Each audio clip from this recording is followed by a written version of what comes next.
Hi, I'm Joe. As we mark the anniversary of Tesla's death this month, we've decided to explore the legacy of this legendary icon. We invite you to share any other historical figures you would like us to analyze in future episodes. Good morning, good afternoon, good evening, Sip&Talkers, wherever you happen to be. Welcome back. I'm so glad you're here today because I have been down a rabbit hole again. Oh no. Which one this time? A really good one. I was reading up on some history, and I stumbled on this theory that, it's just too wild to ignore. Okay, let's hear it. There are people out there who genuinely believe that the father of our entire modern electrical grid, Nikola Tesla, was not from Earth. An alien. You're starting us off with Tesla being an alien. I am. Come on, just think about it for a second. The guy was dreaming up global wireless power and said he was getting signals from Mars back in 1899. Okay. People were still lighting their homes with kerosene lamps? How does a brain just make that kind of leap? It's like he downloaded a 6G network directly from another star system. Well, if he was an alien, I'd say his landing technique needed a little work, choosing a lightning storm in Croatia of all places. But Joe, I see your point. Yeah. We do need to look at him as a kind of nonlinear genius. Yeah, the way his mind worked was so different that it genuinely baffled and maybe even scared a lot of people in his time. Exactly. So that's our mission for today. We're going to dive into the mind of the Son of Thunder. Was he a prophet just way ahead of his time, or is there something to this cosmic tech support theory? I think the best way to do this is to really separate the facts from the myths. We can look at his life through a few key lenses, you know? Okay, like what? Well, his obsessive behavior, the whole 369 thing. Then there's the infamous death ray invention. Oh, for sure, the peace beam. Right. And of course, the big one, why the government seized all his notes the second he died. And underlying all of that is the real tragedy, the clash between his vision and, well, capitalism. Perfect. So let's start at the beginning, the hard facts, because that's where the real magic is, alien or not. I agree. Let's get into the foundations. Okay, so the stories about his birth they're almost too perfect, right? It's like his whole life was scripted to be about electricity from moment one. It really is. The legend is that he was born on July 10th, 1856, in what's now Croatia.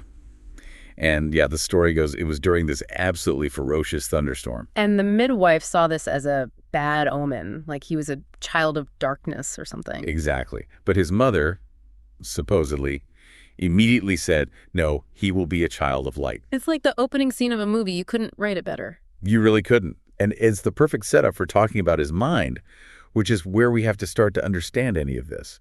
The guy had what's called an eidetic memory. A photographic memory. Pretty much, yeah. And something else, a condition scientists now call hyperphantasia. Okay, hyperphantasia. That sounds like a superpower. Break that down for us. What does that actually mean? It means his ability to visualize things was so vivid, so intensely detailed, that it was basically indistinguishable from reality for him. So not just picturing a motor in his head? No. He was seeing the motor. He could see every bolt, every coil of wire, every gear. He famously claimed he didn't need to build prototypes or even draw up a lot of drafts, which was, how everyone else did it. Especially Edison. Edison's whole thing was trial and error. Exactly. Tesla said he could build an entire machine, like his AC motor, completely in his mind, and then run it for months as a simulation. Wait, run it? Run it! And here's the craziest part. He claimed he could even feel the wear and tear on the parts over time inside the simulation. No way. Yeah. That's basically running a full engineering stress test with just your brain. No software, no computers. Precisely. It let him skip the entire slow, expensive process of physical trial and error. But you can imagine the downside, right? It must have been incredibly isolating. Totally. If your most brilliant ideas exist perfectly only inside your own head, trying to explain them to investors or engineers, it must have been maddening. It really does sound like he was operating on a completely different level. And that ability is what led to that huge breakthrough moment for him in 1881. In Budapest, yeah. The story is he was just out for a walk with a friend, reciting some poetry. As you do. Right. And suddenly, the entire concept of the rotating magnetic field just flashed into his mind. Not a vague idea, but the complete functioning blueprint. And that one idea, that single flash, becomes the foundation for the entire AC system that powers, everything today. Everything. A single moment of clarity that literally changed the world. And with that idea in his head, he eventually makes his way to America. To work for the one man who should have been his greatest ally but became his greatest rival, Thomas Edison. The great rivalry begins. He gets to New York in 1884 with like 4 cents in his pocket, some poems, and a letter of recommendation. And he joins Edison's company, which was all in on direct current, or DC. All in. And this is where we get that famous story about the $50,000 bonus. Right, the American humor incident. It's such a perfect example of the clash between these two men. Tesla was given this impossible task of redesigning Edison's inefficient DC generators. And Edison, being a bit of a showman, offers him this insane bonus $50,000, which back then was what, like over $1 million today? Easily. So Tesla, being Tesla, pulls it off. He works day and night and makes these incredible improvements. And then he goes to collect his money. And Edison just laughs in his face. He says, Tesla, you don't understand our American humor. Ugh, that's just brutal, a total betrayal. It was. Tesla quit on the spot. And for a while, he was so broke, he was literally working as a ditch digger just to get by. The man who invented the 21st century had to dig ditches. It's unbelievable. It really shows that clash between his pure idealistic science and the cutthroat, profit-first world he'd walked into. Thankfully, that didn't last forever. He eventually finds the one person who got his vision. George Westinghouse. That was the turning point.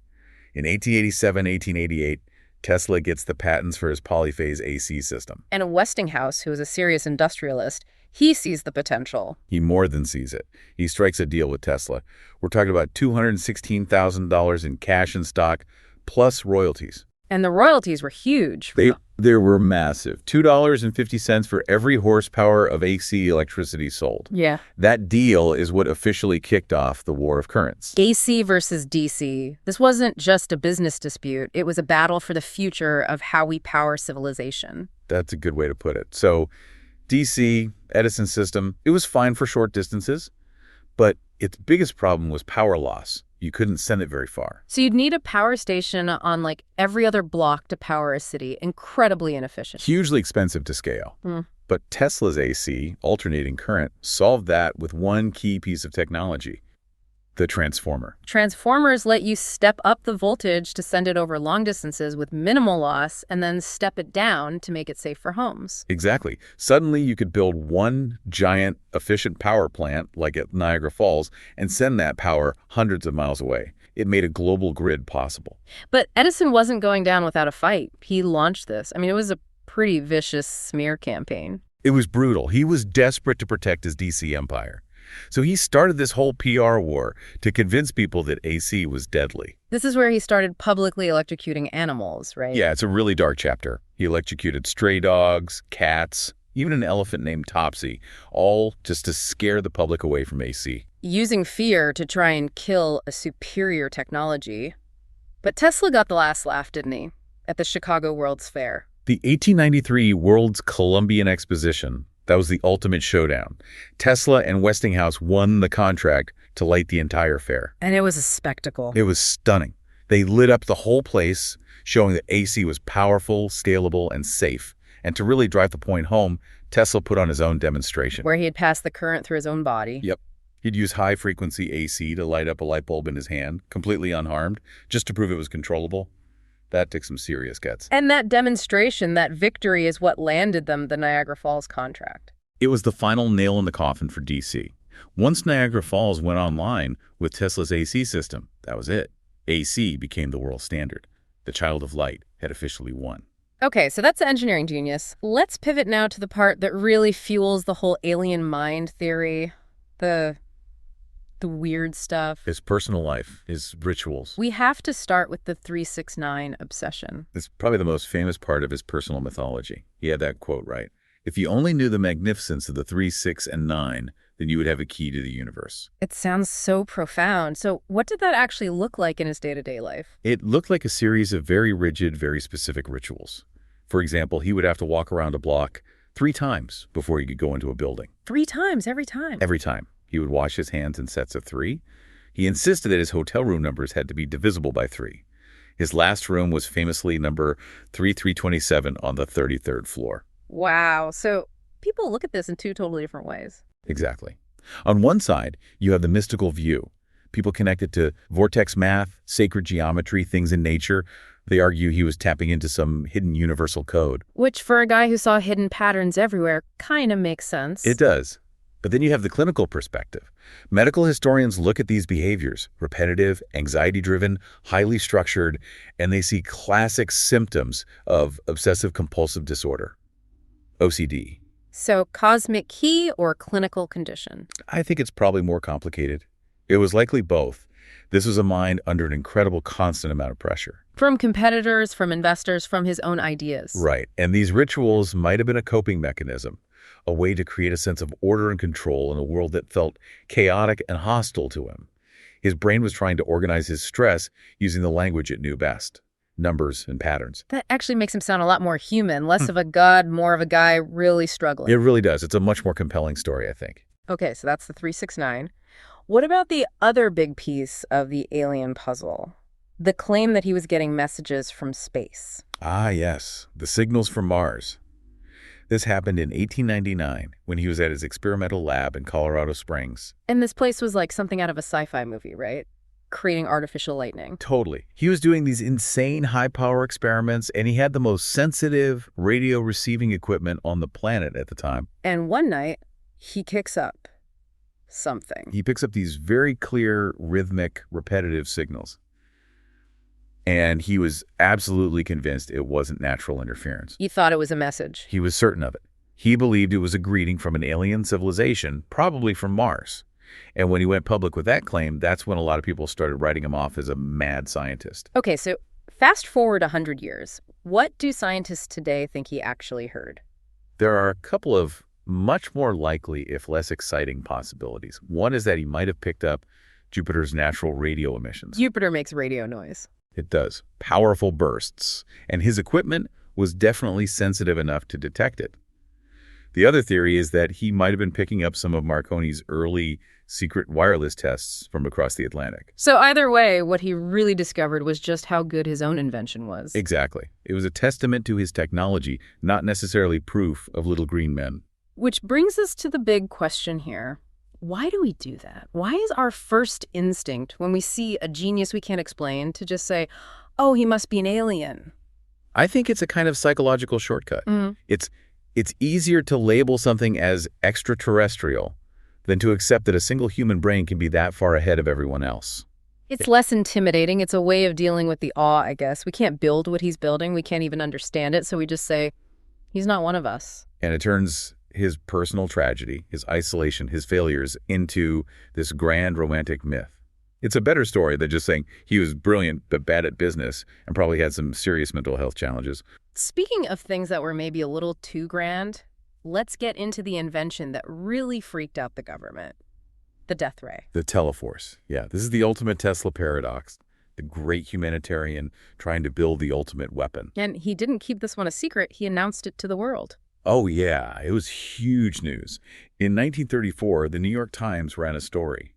Tesla, who was in his late 70s by then, claimed he'd invented a peace beam. A peace beam that he said could destroy 10,000 airplanes from 250 miles away. The name is a little ironic. That's classic Tesla logic, though. His idea was that if he could create a defensive weapon so powerful that it made war impossible, then he would be guaranteeing world peace. By creating the biggest threat imaginable. Right. It was a concept for what we now call a directed energy weapon, a DUW. It was based on a particle beam, not a sci-fi laser. But again, he was thinking about this stuff decades before anyone else. But of course, the governments of the world didn't see a peace beam.